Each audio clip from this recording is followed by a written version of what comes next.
Employee স্কোপের পক্ষ থেকে আজকের ক্লাসের সবাইকে জানাই আন্তরিক শুভেচ্ছা ও উষ্ণ স্বাগত।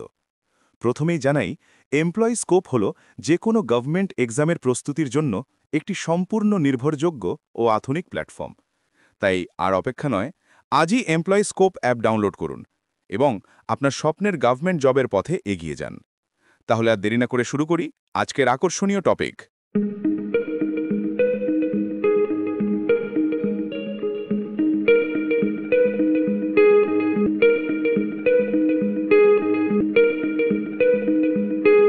যখন কোনো শিশুর জন্ম হয় তখন প্রথম প্রশ্নটা কি করা হয়? ছেলে না মেয়ে? একদম। আর এই একটা প্রশ্নের উত্তর পাওয়ার মুহূর্ত থেকেই যেন একটা অদৃশ্য চিত্রনাট্য লেখা শুরু হয়ে যায়। আজকের আলোচনা ঠিক সেই চিত্রনাট্য নিয়ে। আমাদের হাতে থাকা সূত্রগুলো বলছে আমরা যাকে লিঙ্গ বা জেন্ডার বলি সেটা শুধু জীববিজ্ঞান নয়, তার চেয়েও অনেক বড় এবং জটিল একটা সামাজিক গল্প। ঠিক তাই। আর এই গল্পটা কিভাবে লেখা হয় সেটাই আমাদের আজকের আলোচনার কেন্দ্রবিন্দু। গল্পের বিভিন্ন চরিত্র, যেমন ধরুন জেন্ডার রোলস, স্টিরিওটাইপস, এবং দেখিয়েছে কিভাবে এই গল্প আমাদের বাড়ি, স্কুল, এমনকি আমাদের ভাষার মধ্যেও লুকিয়ে থাকে। আমাদের লক্ষ্য হলো এই গল্পের গিটগুলো খোলা। চলুন তাহলে গল্পের প্রথম অধ্যায় থেকেই শুরু করা যাক।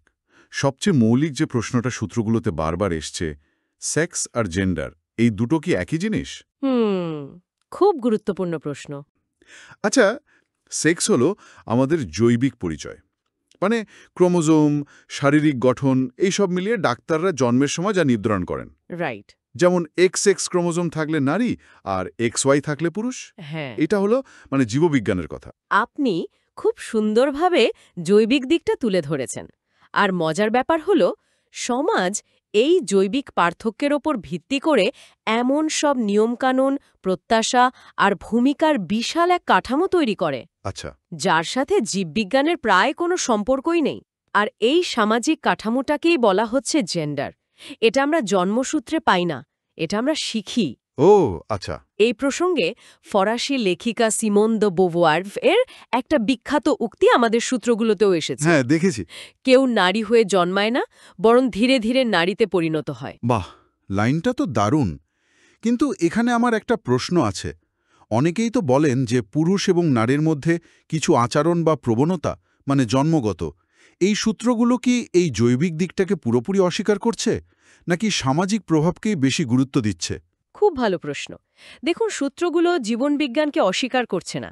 তারা বলছে যে জৈবিক পার্থক্য অবশ্যই আছে, কিন্তু কিন্তু আমরা সমাজে নারী পুরুষের মধ্যে যে বিশাল পার্থক্য দেখি, যেমন কে কেমন পোশাক পরবে, কে কাঁদবে আর কে কাঁদবে না, কে ঘরের কাজ করবে আর কে বাইরের, তার প্রায় পুরোটাই সমাজ তৈরি করেছে। জীবনবিজ্ঞান আমাদের একটা ক্যানভাস দেয়, কিন্তু সেই ক্যানভাসে ছবিটা আঁকে সমাজ। অর্থাৎ জন্মের পর থেকেই সমাজ আমাদের হাতে একটা চিত্রনাট্য বা একটা ব্লুপ্রিন্ট ধরিয়ে দেয়। একদম। এই সূত্রগুলো এই ব্লুপ্রিন্টটাকে বলছে জেন্ডার রোলস বা লিঙ্গভিত্তিক ভূমিকা।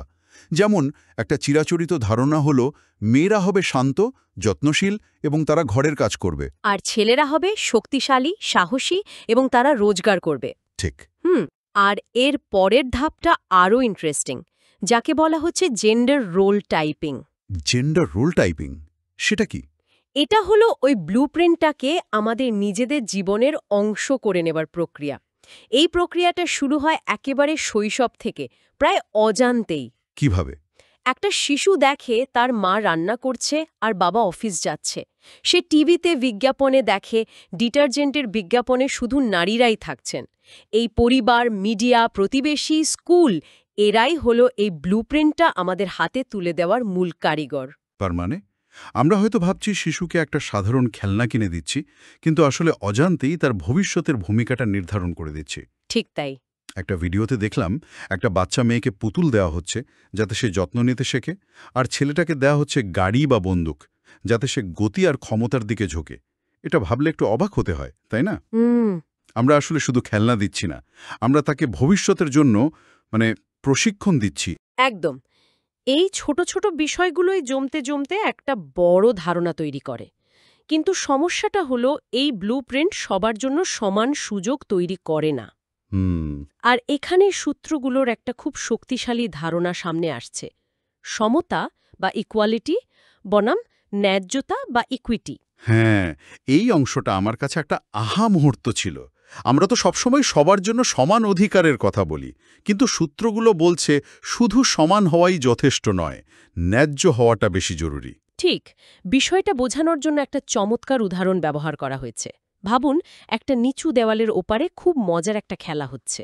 আচ্ছা। ৩ জন শিশু, একজন লম্বা, একজন মাঝারি আর একজন বেশ খাটো, সেই খেলাটা দেখতে চায়।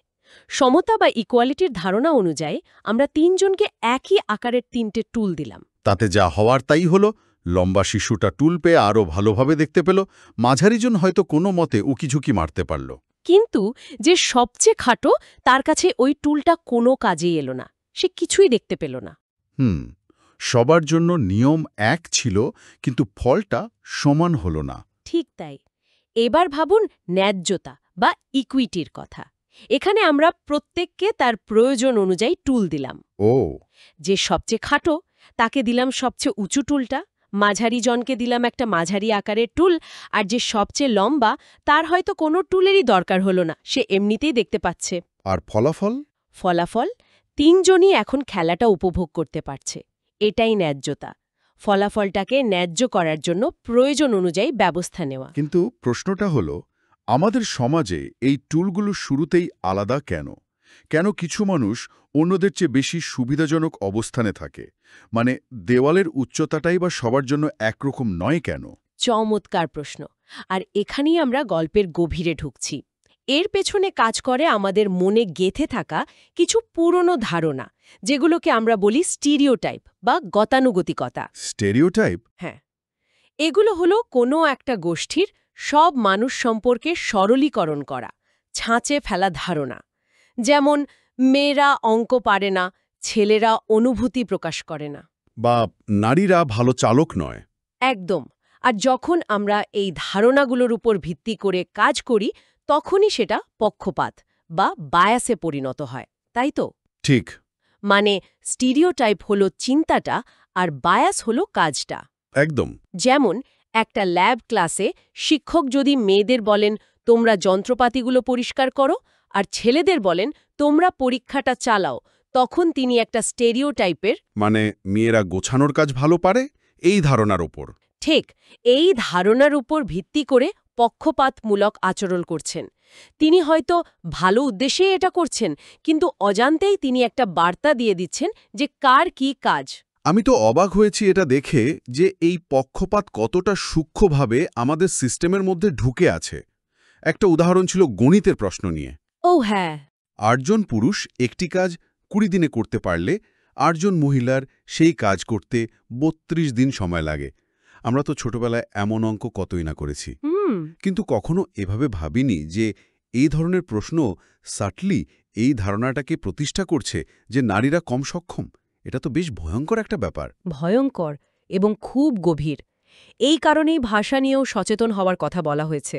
আমরা অবলীলায় বলে ফেলি চেয়ারম্যান, পুলিশম্যান, ক্যামেরাম্যান। রাইট। কিন্তু যখন আমরা এই শব্দগুলো ব্যবহার করি, তখন আমরা কি অজান্তেই ধরে নিচ্ছি না যে এই পদগুলো শুধু পুরুষদের জন্য? হ্যাঁ। আমার এক পরিচিত নারী ফটোগ্রাফার আছেন, যাকে প্রায়ই লোকে ক্যামেরাম্যান বলে ডাকে। আচ্ছা। তিনি মজা করে উত্তর দেন, আমি ম্যান নই, কিন্তু ক্যামেরাটা আমারই। দারুণ উত্তর। তাহলে এর সমাধান হিসেবে সূত্রগুলো জেন্ডার নিউট্রাল বা লিঙ্গ নিরপেক্ষ ভাষা ব্যবহারের কথা বলছে, যেমন চেয়ারপারসন বা ক্যামেরা অপারেটর। ঠিক।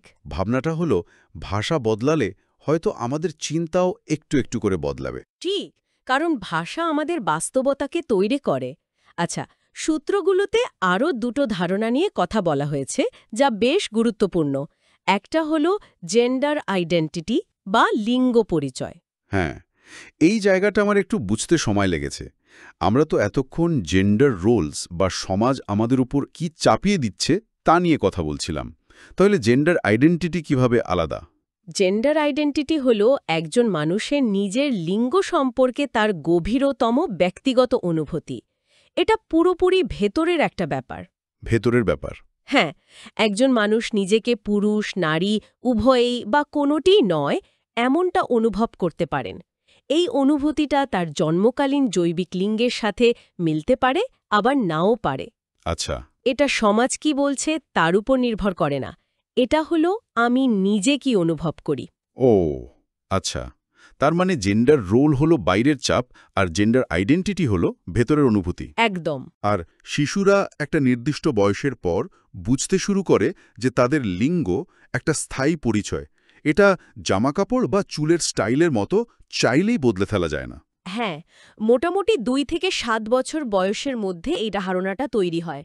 আর এই ধারণাটা তাদের মধ্যে গেঁথে যাওয়ার আগেই যদি আমরা তাদের গতানুগতিক ভূমিকার বাইরে ভাবতে শেখাই, তাদের সামনে নানা ধরনের উদাহরণ তুলে ধরি, তাহলে তার প্রভাব হয় সুদূর প্রসারী। আর এই কাজটা করার সবচেয়ে বড় জায়গা হলো আমাদের শিক্ষা ব্যবস্থা। তাহলে এই পুরো আলোচনা শোনার পর একজন অভিভাবক বা শিক্ষক হিসাবে আমরা কি করতে পারি? সূত্রগুলো কি কোনো পথের দিশা দিচ্ছে? অবশ্যই। সূত্রগুলো শুধু সমস্যা দেখিয়েই থেমে থাকেনি, কিছু সমাধানের কথাও বলেছে। প্রথমত, আমরা যে লিঙ্গ নিরপেক্ষ ভাষার কথা বললাম, সেটা ক্লাসরুমে এবং বাড়িতে ব্যবহার করা। আচ্ছা। দ্বিতীয়ত, গতানুগতিক ধারণাগুলোকে সরাসরি চ্যালেঞ্জ করা।